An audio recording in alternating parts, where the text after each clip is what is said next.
자, 오늘은 통사론 개강일인데 교재가 뭐 안 나온 것도 있고 뭐 안 나와서 우리가 오늘 이 수업을 할 게 아니라 통사론 첫날에는 통사론을 전체적으로 개관하는 그러한 강의를 하고 싶었어요. 그래서 총 우리가 수업이 8주 수업인데 8주 수업인데 사실 9주를 나갈 거예요. 그래요. 8주가 아니라 이제 9주. 오늘까지 포함해서 그래서 9주 수업을 할 거고, 이렇게 해서 오늘은 OT 겸 통사론을 개관할 거예요. 그게 전체적으로 한 큰 숲을 볼 건데, 이 통사론이라는 게, 신텍스라는 게 다른 과목, 영어학의 다른 과목 있잖아요. 영어학 아직 다른 과목 뭐, 이제 들어볼, 차근차근 들어봐야 될 텐데, 본격적으로 아마 전공 과목 안 들어갔을, 영어 음성학은 그쵸? 그냥 다른 그 영어 음성학이나 영어 음문론하고 다르게 통사로는 좀 큰 숲을 좀 볼 줄 알아야 돼요.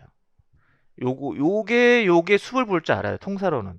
그런데 개별적인 이론은 그렇게 어렵진 않아요. 근데 숲을 잘 못 봐요. 통사론을.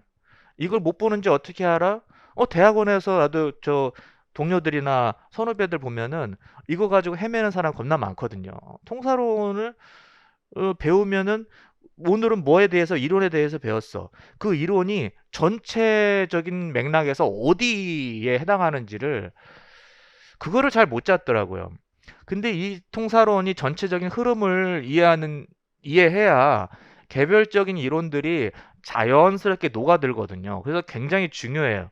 그래서 요것을 오늘 전체적인 흐름을 이야기할 텐데, 어, 이해가 좀 안 돼도 괜찮아요. 예, 그냥 뭐 저런 게 있나 보다라고 넘어가시면 될 것 같아요.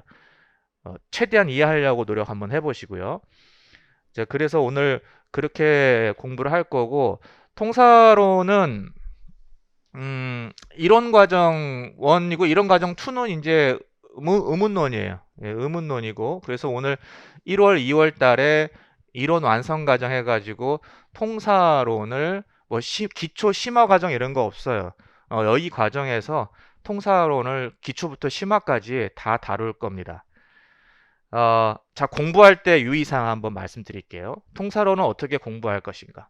어제도 말씀드렸지만은 통사론은 우리가 지금 대학에서 배우는 그런 전공 과목이 아니에요. 학원에서 배우는 이 통사론 수업은 대학에서 학문을 닦기 위해서 현대 언어학의 한 분파인 통사론을 배우는 그런 과목이 아니에요. 학원에서 하는 거는. 이 학원에서 통사론을 가르치는 것은 시험 대비예요. 완전히 시험 대비. 예, 시험 대비. 그래서 시험 대비는 시험에 맞게 공부하는 겁니다. 시험에 맞게. 그러면 어떻게 공부해야 되는가? 크게 말씀드리면 통사론은 자, 시험 대비 어디를 공부해야 될까? 어디 공부해야 될까? 범위. 통사론의 범위를 좀 말씀드릴게요. 어디를 공부해야 되죠? 통사론이 굉장히 많아요. 대학마다 대학에 있는 교수님마다 이 통사론도 분파가 이렇게 있어요. 그 중에 하나가 메인스트림이 주류가 첨스키한 통사론이에요. 이 첨스키의 통사론을 임용시험에서도 배우고 있고요. 근데 통사론이 첨스키의 통사론이 아니라 다른 통사론도 많아요. 예. 그래서 일단은 임용시험에서 다루는 통사론은 첨스키, 유튜브에서 첨스키 한번 찾아보시면은요, 그 지금도 대학에서 애리조나 대학에서 어, 강의를 하세요. 명예 교수인가 무슨 뭐 하여튼 교수는 있는데 간달프처럼 이렇게 하여튼 어, 털을 안 깎는 모양이야. 흰 머리와 턱수염이 이렇게 돼 있어서 지금 저 그 상태에서도 이제 계속 대학에서 뭐 인터뷰하고 그런 게 유튜브에 있던데 하여튼 그분의 통사론이 이제 시험에 나오는데 그러면 첨스키가 다룬 통사론을 그럼 다 공부해야 됩니까? 이게 또 아닌 거예요. 우리 시험에서는 여러분들 그 평가원에서 임용 시험은 학부 과정에서 배우는 수준이에요. 학부 과정에서 배우는 시험인데 이 학부에서 뭘 배우는지 어떻게 알아요? 어떤 학교는 굉장히 기초적인 것만 그 교수님에 따라 달라요. 예. 어떤 학부는 또 되게 뭐 어드밴스드한 부분까지 나가는 경우가 있더라고요. 이거 어떻게 해야 되는가? 그러면 이걸 어떻게 알죠? 어디를 범위를 잡는지 어떻게 알죠? 역시 기출을 보면 알 수 있어요. 기출을 보면은 이 사람들이 어디서부터 어디까지 내는구나라는 것을 알 수 있고 그 범위가 통사론 범위는 1950년대부터 시작됐어요. 그러니까 굉장히 오래됐네? 오래되지 않았어요. 이 학문이 1950년대부터 이게 이 통사론 촘스키한 통사론이 50년대부터 한 논문을 촘스키의 논문을 통해서 이제 발전이 되었다라는 것은 역사가 그리 길지 않아요. 다른 학문에 비해서. 그래서 이렇게 해가지고 이제 뭐 70년대까지 뭐 이렇게 있다가 80년대에 한번 좀 바뀌고 또 90년대에 이렇게 한번 바뀝니다. 이론이 큰 변화가 중간에서 이제 여러 가지 개별적인 논문들이 나오고 있지만은 이렇게 해서 지금 2020년도, 2022년도인데 여기서는 더 이상 없어요. 바뀌지 않았어요. 왜? 촘스키가 간달프가 됐거든. 이게 오래됐어요. 촘스키가 이제 늙었으니까 뭘 뭐 새로운 이론을 발표하고 그럴 이제 나이는 아니에요. 그러니까 이게 그대로 정체돼 있습니다. 그러면은 지금 여기 보시면 크게 대략적으로 보시면은 여기서 뭐 여기서도 세분화 시켜서 이론의 변화를 말할 수 있는데 여기서 뭐 한 요 정도에서 통사론이 한번 이렇게 이제 이론이 이게 발전이 되고요. 이 80년대에서 또 1980년대에서도 이론이 발전이 돼요. 그 다음에 90년대에서 지금까지 이제 쭉 오고요. 그러면 총 대략적으로 한 3단계 정도로 나눌 수 있어요. 자, 그러면 우리는 대학원에서는 여기를 배우겠죠, 당연히. 최신 이론을 중심으로 대학원에서는 겁나 배워요. 근데 학부에서는 어디 배우냐? 학부에서도 여기 배우는 데가 있어요. 근데 대부분 우리가 이 기출을 봤을 때 기출에서 어디 나옵니까 했을 때 한 70년대부터 80년대까지 이렇게 해서 요 범위를 내요. 여기서. 여기는 안 내요. 여기는 내지 않습니다. 여기에서의 이론은 완전히 다른 개념이에요. 미니멀리즘이라고 해가지고 여기에서는 내질 않아요. 이론은 여기에서 하고 그 다음에 그러면은 우리가 임용시험을 준비하기 위해서 책을 트랜스포메이션 그래마 이것도 뭐 튀지 트랜스포메이셔널 그래마 빨간 책 있죠? 빨간 책 봤어요? 빨간 책 봤어요? 안 봤어요? 이거 사야 돼요? 이거 사야 돼. 책 좀 많이 사나요? 어저께 책 샀어요? 주문했어요? 안 주문했어요? 주문했어요. 많이 주문해야 돼요. 트랜스포메이셔널 그래마 요 빨간 책이 여기쯤에 해당하는 거예요. 이쯤에 해당하는 내용을 정리해 놓은 거예요. 앤드루 라드포드 교수님이 이제 정리를 해줬죠. 영국에서 정리를 한 거죠. 그 다음에 우리가 그 또 하얀 책 카니의 신텍스를 이야기하죠. 카니의 신텍스 카니의 신텍스 이때 카니도 지금 그 통사론 아까 얘기한 촘스키하고 같은 대학에 있어요 현재. 이 카니의 신텍스가 여기를 다뤄요. 요만큼을 카니의 신텍스가 그러니까 중복되는 부분이 있어요. 이렇게 여기서 했던 얘기 여기서 또 나오고 중복되는 부분이 있는데 이 두 책을 보는 이유는 이 중복되는 부분을 보기 위함이 아니라 이 부분 그 다음에 이 부분을 한번 보기 위함이에요. 그래서 우리가 통사론을 공부할 때의 범위는 이쪽 이론이기 때문에 우리가 이 범위와 관련해서 트포라고 하죠. TG는 Teachers Grammar라고 이렇게 부르니까 트포하고 그 다음에 신텍스 요 책을 보는 거예요. 요 책을. 이 책에서 시험 문제가 많이 나와서 보는 게 아니라 여기가 범위라고 우리가 지금 기출을 통해서 알 수 있기 때문에 이 책을 보는 거예요. 투포를. 됐죠? 예. 그래서 요렇게 범위를 설정해서 그러면 이 책을 이제 겁나 열심히 봐야 되겠죠. 사실 통사로는 올해 세 문제 나왔어요. 근데 보통 두 문제 나와, 두세 문제 나온다고 보시면 돼요. 두세 문제면은 하나에 몇 문제예요? 한 4점에서 뭐 4점에서 8점에서 10점 정도에 해당하는 거죠.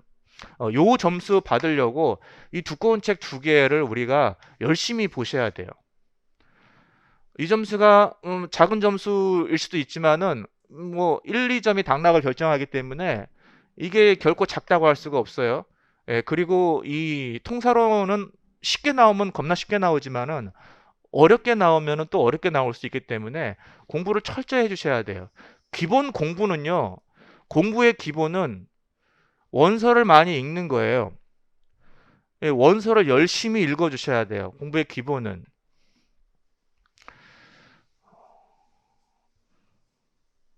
자, 요렇게 해가지고 우리가 통사로는 지금 이번에 이론 완성 과정에서는 이 부분을 요게 70년대, 80년대 그 이론을 중심으로 해가지고 우리가 다룰 겁니다. 예, 다룰 거예요. 자, 그 다음에 자, 공부는 이렇게 하시고요. 여기 범위가 들어가니까 공부는 이렇게 하시고, 자, 그 다음에 공부하는 방식은요. 먼저 교재를 읽어서 이러한 흐름, 논리적인 흐름, 이 통사론이 무슨 과목이에요? 아직 안 배워서 통사론이 뭘 연구하는 학문이에요? 통사론이. 문장. 문장 구조? 예, 문장 구조. 네, 문장을 다루는 거예요. 하여튼 문장을 다루는 거예요. 우리가 음성학은 사운드를 다루는 거고, 음운론은 소리의 패턴을 다루는 거고, 좀 더 크게 이제 단어 단위에서는 형태론이 다루는 거고, 단어들이 문장으로 완성되는 거, 단어가 문장으로 완성되는 거, 하나하나 개별적인 단어가 문장으로 쫙 완성되는 그 과정을 다루는 게 통사론이에요. 그래서 이 통사론은 뭐랑 비슷하냐면은 문법이랑 비슷해요. 예, 학교 문법이랑 비슷해요. 그런데 학교 문법하고는 달라요. 학교 문법은요, 외국인으로서 우리는 학교 문법으로서는 외국어를 배우기 위한, 특히 영어를 배우기 위한 그 시스템이고, 통사로는 그 외국어를 배우기 위한 그 영어라는 영어라는 그 문장을 우리가 잘 알기 위해서 배우는 과목이 아니라 네이티브 스피커들은 어떻게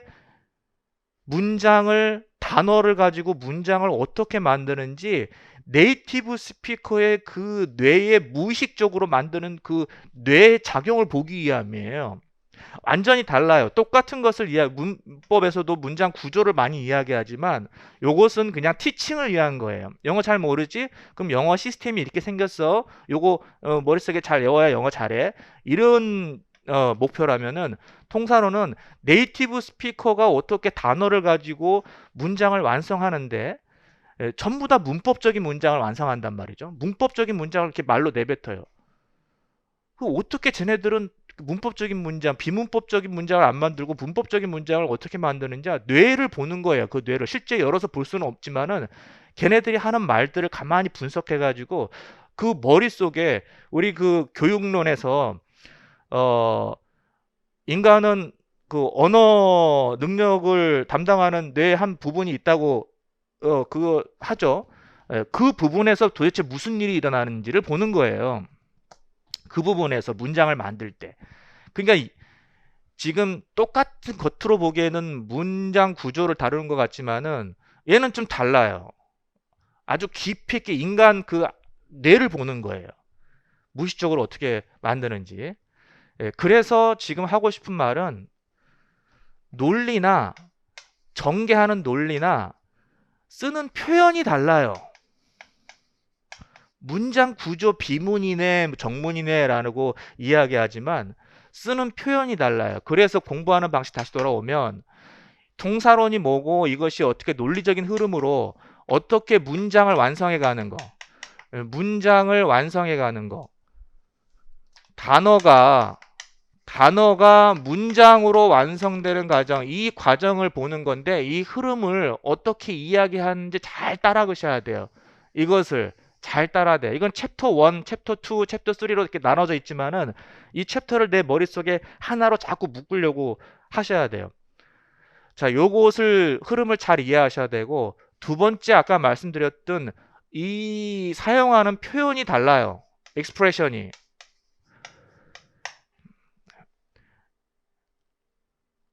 어. 예를 들어서 문법에서의 그 컴플리먼트하고 통사론에서의 컴플리먼트는 조금 다르게 쓰인단 말이죠. 완전히 뭐 저 중고등 학교 문법에서 컴플리먼트는 보어라고 쓰이잖아요. 그래서 C 이렇게 쓰잖아요. 통사론에서는 보충어고 그 개념이 완전히 달라요. 그래서 이 표현들 통사론 언어라고 할게요. 예, 통사론에서 쓰이는 이 언어에 좀 익숙해지셔야 돼요. 그 어떻게 익숙해져요? 얘네들이 쓰는 말을 자꾸 읽어야 되겠죠. 읽어야 되겠죠. 계속 이 책을 계속해서 읽어야 돼요. 그냥 지겹도록 읽어야 돼요. 계속해서. 자, 그 다음에 그 다음에 요것은 그럼 무엇을 위함이냐? 당연히 시험에서 답안을 적절한 표현으로 답안을 작성하기 위함이죠. 가끔씩 그 학원에서 우리도 그 교재를 가지고 공부를 하겠지만은 학원에서는 요약된 그 버전이기 때문에 이 흐름을 놓쳐요. 전체적인 흐름이 없단 말이에요. 학원 교재는요. 내가 전체적인 흐름이 머릿속에 있으면은 학원 교재로 가지고 공부할 수는 있지만은 내가 지금 처음부터 다시 공부를 하는 입장이라면은 학원 교재는 흐름이 없어요. 그냥 띄엄띄엄. 그리고 흐름을 잡아서 책을 만들 수 있는 그러한 실제 사실 그러한 능력도 없어요. 우리는 사실. 예. 그렇지 않습니까? 우리가 통사론의 흐름을 쭉 입으면서 내가 학원 교재를 만든다? 그렇게 못해요. 그럴 시간도 없고 그렇게 할 능력도 없습니다. 그러니까 그냥 단편적으로 쪼개서 이렇게 해서 공부하기 좋게 교재에 옮긴단 말이죠. 그래서 흐름을 읽지를 못해요. 이것은 여기에서 읽으셔야 돼요. 여기에서 여러분들이 잡아 가셔야 돼요. 그리고 답안 작성을 하기 위해서 통사론 언어에 익숙이죠. 가끔 보면은 통사론 언어 문법 분석에 대해서 답안을 쓰는데 이 학교 문법적인 용어로 쓰는 사람이 있어요. 학교 문법적인 용어. 이거는 그냥 감점이에요. 통사론적인 언어로 답안을 작성하셔야 돼요. 자, 그렇게 해서 계속 읽으시고요. 그 다음에 세 번째로 이제 공부를 하실 때는 여러분들이 이제 공부가 조금 더 됐다. 통사론에서 공부가 됐다. 그러면 문장을 중심으로 해서 특히 비문, ungrammatical sentence, 특히 비문을 중심으로 해가지고 얘가 왜 정문이 안 되고 비문이 됐을까라는 것을 스스로 이것을 설명해낼 수 있어야 돼요.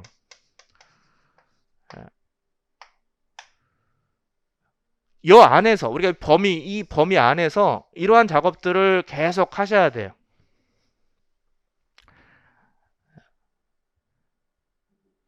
왜 이렇게 해야 돼요? 시험이 이것을 요구하기 때문에.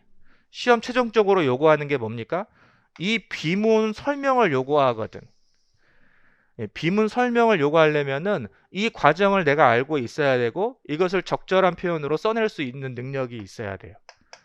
비문. 이때 우리도 학교 문법에서 비문 정문을 다루지만은 그것과는 좀 달라요. 학교 문법으로 설명할 수 있는 비문 정문이 아니에요. 자, 이런 것들을 유념해서 공부를 하셔야 됩니다. 그냥 막연히 열심히 공부하는 거 그거 아니에요. 이런 것들을 유념해서 공부하시고 대부분이 통사론을 공부하는 사람 대부분이 여기도 힘들어요. 이거 지금 이해하는 것조차도 힘들어요. 통사론 자체가. 그런데 이제 만약에 딱 이해가 됐다. 통사론에서 내가 이 통사론 이해가 잘 되는데 이렇게 되면 또 문제가 뭐냐면 너무 깊게 들어가려고 그래요. 우리가 시험 범위 안에서만 공부하는데 이제 90년대까지 이 90년대 이론을 다루는 책을 사보려고 하는 사람이 있어요. 그것까지. 이거는 필요 없어요. 너무 깊게 들어갈 필요 없어요. 우리는 지금 그걸 하고 시험을 공부하는 거기 때문에. 그래서 이 두 개를 중심으로 공부하면 되고, 우리가 2022년에 올해 시험에서는 이 두 책에서 문제가 나오지 않았어요. 너무 문제 시험이 많이 나와가지고 여기서 나오지 않았어요. 특정한 책이 하나 있는데 제가 지금 책 이름 제목은 기억 안 나는데 그 책에서 세 문제를 다 낸 것 같아요. 그 책에서. 그래서 교수가 책을 한 권 갖고 자기가 잘 보는 책은 한 권 갖고 들어가 가지고 그 책에서 세 문제를 다 낸 것 같아요. 내가 그 책을 대략적으로 보니까 거기에서 다 낸 것 같더라고요. 왜 그러냐면 지금 여러분들 눈치채실지 모르겠지만은 이 2022년에 올해 나오는 이 통사론 문제가 조금 특이해요. 우리가 공부했던 거하고는 조금 다르더라고. 그래서 좀 느꼈어요? 조금 이게 다른데? 우린 그리고 저도 그런 식으로 가르치지 않았어요. 특히 그 subjacency condition은 우리가 공부를 하긴 했지만은 그런 식으로 공부를 하지 않았어요. 그러니까 이거 좀 다른데? 왜 다를까? 책이 달라서 그래요. 다른 책에서 조금 다른 방향이 다른 책에서 했구나. 그래서 찾아보니까 다른 책에서 그냥 다 냈더라고요. 어, 그런 경우는 어떻게 해야 돼요? 우리가 공부한 거에서 조금 다르게 나왔어요. 근데 그 다르게 나온 것이 그 조금 다르다라는 것을 충분히 지문에서 언급을 해줬기 때문에 우리가 이 책을 공부해도 조금 다르게 내도 충분히 응용할 수 있어요. 충분히 받아들일 수 있어요. 왜냐면 지문에서 그것을 언급을 해줬기 때문에. 어, 자, 어쨌거나 우리가 어떤 책에서 낼지 모르니까 모든 책을 읽을 수는 없어요. 요 두 책을 중심으로 해서 여전히 이 두 책은 여기 범위에서 다루는 그 부분을 충실히 다 담아내고 있기 때문에 이 책은 여전히 우리에게 유효하고 중요하다. 그리고 이 두 책을 5번 이상 읽을 생각을 하자. 5번 이상 읽을 생각을 하자. 그리고 점점점 이 읽는 횟수가 증가할수록 우리는 처음부터 끝까지 문장을 다 읽을 필요가 없고 이제 계속해서 문장이 익숙해지면은 이 데이터 중심으로 해가지고 우리가 공부를 하는 게 중요해요. 데이터 중심으로 해서 특히 비문을 설명해 내는 거지. 비문을 내가 설명해 낼 수 있게. 그렇게 공부를 하셔야 돼요. 중간중간에 공부가 잘 안 되거나 이런 분들은 저하고 계속 컨택을 하셔가지고요. 공부 방향을 잡으면서 공부를 하시기 바랍니다. 시간이 너무 소중하고 하루하루가 소중하기 때문에 어, 계속해서 저한테 그 인강생도 마찬가지고요. 저한테 그 카페도 있고 그 다음에 카톡도 있고 카톡 이쪽으로 하세요. 카톡도 있고 이렇게 해서 컨택을 하셔가지고 공부하는 과정에서 혼자 고생하지 말고 뭐 도움이 되든 안 되든 이렇게 해서 소통을 해가면서 공부하는 게 중요할 것 같아요. 혼자서 막 머리 싸매고 고민하면서 공부할 수 있는 그러한 게 아닙니다. 자, 아, 그럼 오늘은 전체적인 개론을 본다고 그랬으니까 이제 통사론 뭐 공부 방법 OT 가볍게 OT는 여기까지 하고 자, 문장은 어떻게 생성되는지 한번 볼게요. 문장이 어떻게 생성되는가? 신텍스는요. 아까 말씀드렸지만은 단어에서 단어를 가지고 문장을 이제 만드는 거거든요. 문장을 만들어요. 자, 이 과정에서 네이티브 스피커의 그 언어 능력을 담당하는 그 머릿속에서 어떻게 지금 어떤 작용을 통해서 문장을 만들어내는지를 어떻게 알아? 그걸 어떻게 알아요? 예. 그냥 그 사람들이 하는 말, 그 사람들이 하는 말을 계속 분석하면서 그것을 역으로 접근해 들어가는 거죠. 자, 그러면 우리가 이렇게 해서 이제 통사론을 큰 그림을 이렇게 잡아갈게요. 첫 번째, 락스컨. 어휘라고 합니다. 어휘. 어휘부라고 하죠. 우리가 딕셔너리라고 이야기하지 않아요. 딕셔너리는 책이에요. 책. 책도 어휘를 저 딕셔너리 사전도 어휘가 있는 거잖아요. 그거는 책으로 나왔을 때의 딕셔너리고 우리 머릿속에 있는 그 어휘를 담당하는 거, 어휘를 담당하는 그 부서가 렉시컨이라고 불러요. 좀 다르죠? 예, 좀 달라요. 부르는 게.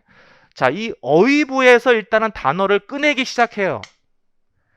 그치? 단어를 꺼내서 이제 문장을 만들려면 내가 알고 있는 그 어휘에서 단어를 이제 끄집어내 가지고 사용할 단어를 쓸 거 아니에요. 그쵸? 자, 이 어휘부에서 끄집어냅니다. 자, 그 다음에 이것을 구조로 만들어요. 스트럭처. 구조로 만들어냅니다. 그래서 이게 구조라면은 우리가 소위 말하는 명사구, 동사구, 형용사구 이런 구조를 이제 만들어내는 거예요. 그리고 좀 더 크게는 뭐가 나와요? 문장까지. 예, 문장도 하나의 구조니까 그렇게 이제 구조를 만들어냅니다. 자, 여기까지 만들어내면은 이제 뭐가 만들어지냐면 우리가 소위 말하는 디스트럭처, 심층 구조. 심층 구조가 이제 여기까지 만들어져요. 기본이 만들어지는 거예요. 기본 문장이 만들어지는 거예요. 우리가 심층 구조, 표층 구조 이런 말 하죠. 그죠? 심층 구조, 표층 구조 들어봤어요? 안 들어봤어요, 아직. 예. 자, 요런 말들 익숙해지세요. 예, 처음에는 용어에 좀 익숙해지는 게 필요해요. 처음에 이 통사로 앉다가 듣는 사람들은 저게 무슨 외계어냐 이렇게 싶은데 그렇게 생각하는 사람 많은데 그냥 자꾸 들어야 돼. 어떻게 할 수가 없어요. 처음부터 이걸 이해한다는 것은 천재예요, 천재. 심층 구조를 만들어내요. 심층 구조라는 것은 우리가 말을 내뱉기 전에 말을 내뱉는 것은 최종적인 구조잖아요. 입 밖으로 나오는 문장은 최종적인 구조예요. 그 구조를 만들기 전에 기본적인 구조를 만든단 말이에요, 머릿속에서. 실제로 만드는지 안 만드는지는 몰라. 실제로 뭐 네이티브 스피커가 그걸 하는지 안 하는지 몰라. 그러나 우리는 그냥 그걸 표현할 뿐이에요. 예, 표현할 뿐이에요. 자, 이것을 컴퓨터 그 프로그래밍 하는 거랑 조금 연관시켜서 한번 생각해 보면은 요즘도 그런지 모르는데 옛날에 제가 무슨 전산 이런 거 배울 때 컴퓨터 프로그램 할 때 뭐 이렇게 해서 뭐 이렇게 해서 이렇게 뭐 해가지고 뭐 이렇게 해서 이렇게 들어가서 뭐 이렇게 해가지고 뭐 이런 거 있잖아요. 컴퓨터 프로그램이 여기서 뭐 이렇게 들어가서 또 이렇게 안 되면은 뭐 이렇게 들어가고 뭐 이렇게 들어가고 뭐 하여튼 이렇게 해서 이것을 레프리젠테이션 한단 말이에요. 예, 그러한 프로그램을 그러면은 사실 이렇게 해서 프로그램에 대한 그 흐름 그런 구조를 이렇게 짠다고 해서 실제로 컴퓨터 안에서 이런 작용이 일어납니까? 이렇게 그림을 막 그려가면서 이렇게 순서대로 들어가는 겁니까? 사실 컴퓨터 안에서는 그냥 순식간에 다 그게 순간적으로 다 동시에 일어나는 거죠. 그죠? 그 대신 그렇지만 이것을 이렇게 구조적으로 순차적으로 하나하나 하면서 프로그램이 어떻게 돌아가는 것을 표현하듯이 인간의 머릿속에 있는 부분을 이렇게 표현하는 거예요. 실제로는 이런 식으로 순서대로 되는 것이 아니라 순식간에 동시적으로 아마 일어난다고 보겠죠. 말은 우리가 어휘부에서 단어 꺼내야지 뭐 이런 거 안 하니까. 자, 어쨌거나 심층 구조, 기본적인 문장 구조를 만들어냅니다. 자, 만들어내면 또 그 다음부터는 어떻게 하냐? 이 심층 구조에서 만들어지는 명사 구도를 이제 점검해요. 명사구도를 이제 명사구들 다 됐나 해서 명사구를 점검해요. 명사구를 점검하는 게 뭐냐 하면은 그것이 결속 이론이고요. 결속 이론이고 그것이 격할당 격 이론이고 그다음에 그게 컨트롤 통제 이론이에요. 통제 이론이에요. 자, 이런 것들이 전부 다 이제 앞으로 통사론 배우면 이런 것들이 겁나 중요한 한 개별적인 이론이긴 한데, 이런 이론들이 뭐냐면 만들어진 디스트럭처에서 이것을 공장이라고 보면 돼요. 공장에서 차를 만들면서 이렇게 쭉 라인을 따라서 차를 만들면 이렇게 점검하는 사람도 있고 뭐 이렇게 만드는 사람도 있잖아요. 문장이 이렇게 쭉 우리 머릿속에서 만들어 간다고 생각해야 돼요. 그럼 기본적인 뼈다구가 만들어지면 그 다음부터는 자, 명사를 점검하는 사람이 있는 거예요. 명사를 점검하는 요소. 야, 니네 격 받았어? 명사? 격 받았어, 안 받았어? 격하고 결석이론. 야, 너 제기대명사 있네? 제기대명사가 해석이 되려면은 이런 조건이 있어야 되는데 하고 해서 결속이론도 이렇게 충족이 되는지 한번 확인을 하고, 그 다음에 통제이론 같은 경우도 이때 통제이론 경우 같은 경우도 거기서 적절한지 이제 확인을 해서 명사를 점검을 합니다. 명사를 점검을 해서 그 다음에 어떻게 돼요? 네, 그 다음에 이제 여기까지 점검이 끝나면은 이동을 시켜요. 이동을 시켜요. 이 이동에는 세 가지가 있어요. 헤드 무브먼트. 이런 것들이 이제 차근차근 앞으로 나올 거예요. 두 번째, MP 무브먼트. 명사구를 이동을 시키죠. 세 번째, WH 무브먼트. 이런 것들이 이제 이동이 됩니다. 여기까지 만들어진 거에서 또 일로 자리 옮겨야겠네? 이런 이제 이동이 되는 거예요. 자, 이동이 완료된 요 시점의 그 문장 구조를 우리는 표층 구조라고 불러요. 표층 구조. 예.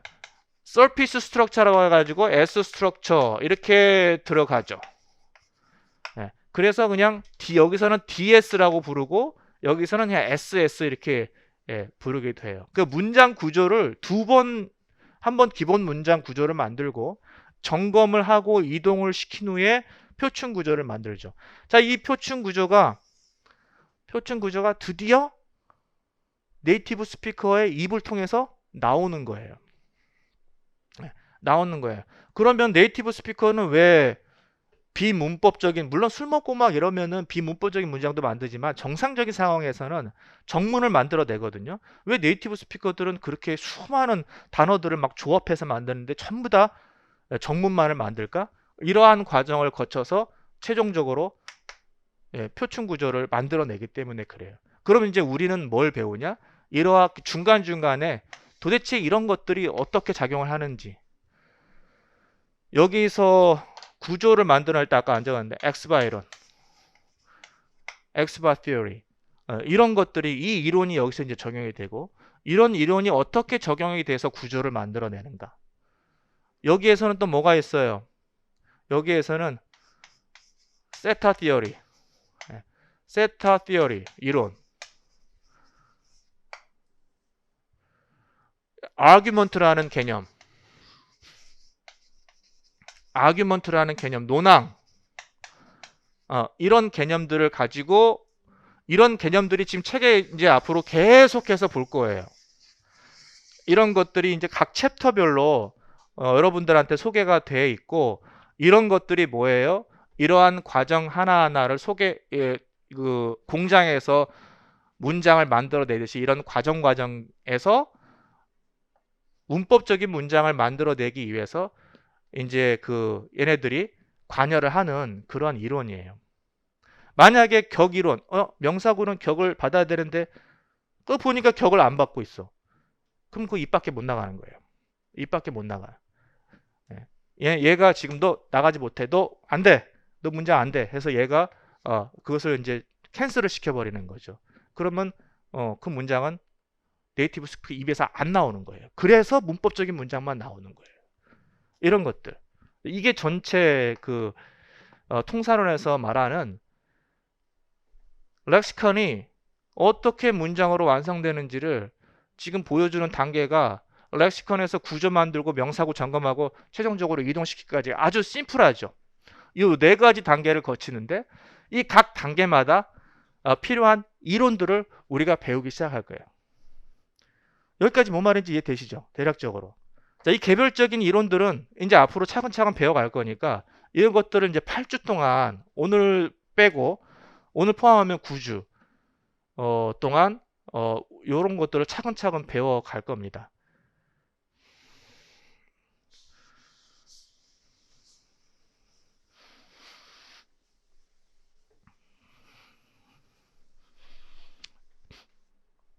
자, 그러면은 우리가 자, 여기 요 기출 문제를 한번 보면서 이야기를 시작할게요. 2018년 기출 문제예요. 자, 이 문제가 굉장히 좋은 문제라서 제가 가져온 거고요. 여기 보시면은 기출 문제고 이제 여기가 각 네모칸 안에 들어가 있는 지문이에요. 우리한테 제시된 지문입니다. 그래서 읽어보지는 않을게요. 자, 어쩌어쩌 하고 뭐 이렇게 해가지고 이렇게 들어가는데 여기서 뭐가 나오냐면 세타롤 이야기가 나와요. 그래서 세타롤 이야기를 하는 거예요. 이게 세타롤을 준수한 거고 요것은 세타롤을 준수하지 않은 거예요. 그러니까 비문 처리됐다고 하는 겁니다. 세타롤 이야기가 나오고 시험 문제, 시험장에 가면 이제 이런 걸 읽었겠죠. 2018년도에.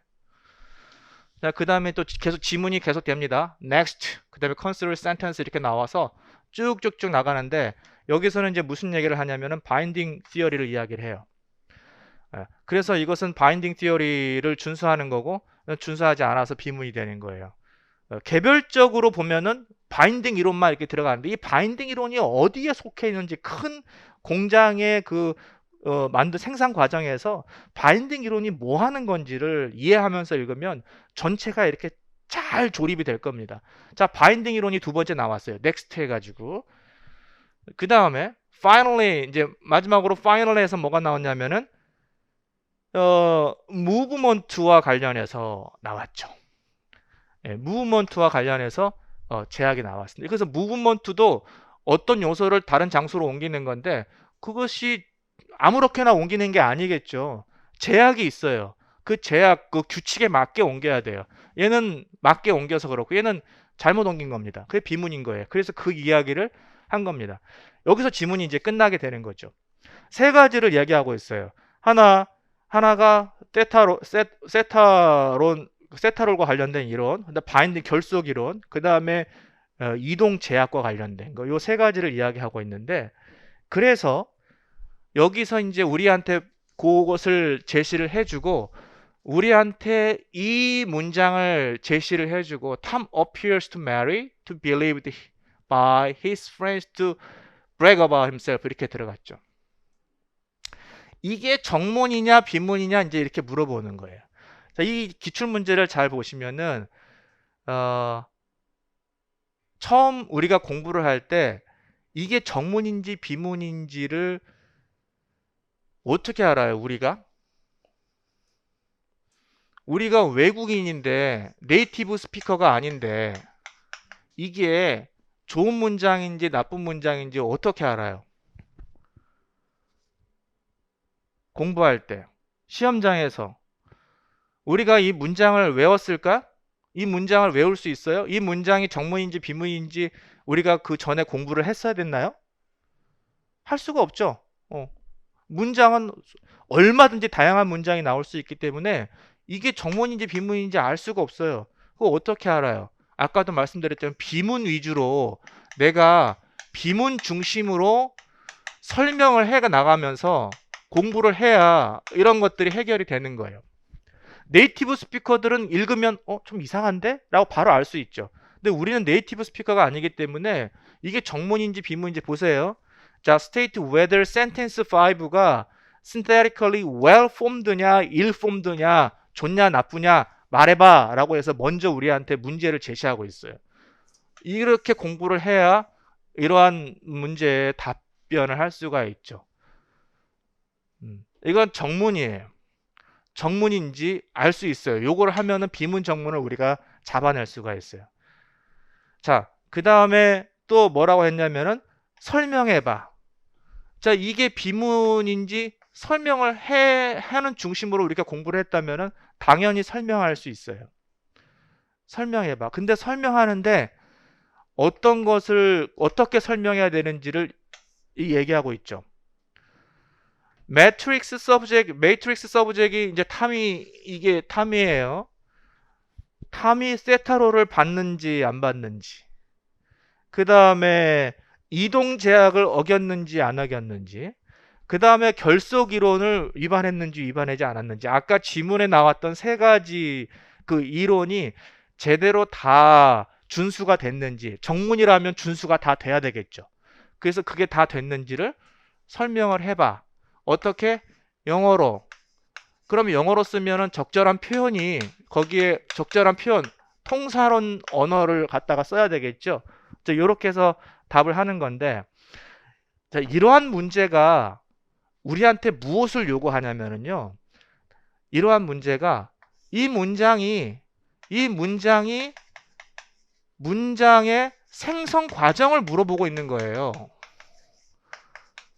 단순히 세 개의 그 이론이 제대로 적용이 됐는지 안 됐는지 그게 아니라, 이러한 문제는 문장의 생성 과정을 물어보고 있는 거야, 우리한테. 문장이 어떻게 생성됐는지 이 세 가지 이론을 가지고 잘 설명해 봐, 이거잖아요. 그러면 앞으로 여러분들도 공부를 하실 때 아까 투포나 그 다음에 카니의 신텍스 책에 나오는 그 예문들이 있을 겁니다. 이 예문들을 그냥 보지 마시고요, 이것에 대한 생성 과정을 여러분들이 설명할 수 있어야 돼요. 어떻게 생성이 돼 있지? 생성 과정은 뭐예요? 단어에서부터 문장까지. 그러니까 책 전체에 그 이론들이 내 머릿속에 있어야 이 생성 과정을 설명을 할 수가 있는 거야. 그거를 물어보는 문제라서 너무 좋아요. 단순히 하나의 이론을 물어보는 게 아니라 전체의 생성 과정을 물어보기 때문에. 그러면 이것을 설명하려면 이 문장의 탐이 원래 어디 있다가 어디로 이동해가지고 그 이론을 충족시키고 어디로 또 갔다라는 설명이 돼야 돼요. 그래서 제가 이러한 생성 과정이 중요하다라고 말씀을 드리는 거고요. 개별적인 이론 하나하나, 개별 이론 하나하나를 공부하는 것 자체는 응용력이 없어져요. 응용을 할 수가 없어요. 이 문장이 어떻게 생성되는지 다 말할 수 있어야 돼요, 얘네들이. 그래서 얘네들을 여러분 예를 들면 이 단어들이 각자 단어들 쪼개져 있잖아요. 각 단어, 이 단어들이 어떻게 결합이 돼가지고 최종적으로 디스트럭처가 기본적인 문장이 만들어지고, 그 문장에서 뭐가 어디로 이동해가지고 최종적으로 이런 문장이 만들어졌는지를 처음부터 끝까지 책 전반에 걸친 그 흐름을 가지고 이것을 설명해내면 그 어떤 문제가 나와도 통사로는 방어를 할 수가 있어요. 자, 그렇게 해서 공부를 하시면 좋겠습니다. 그럼 이렇게 너무 힘든데요? 이거는 이렇게 공부하는 게 너무 재밌을 거예요, 아마. 이렇게 공부가 되면은.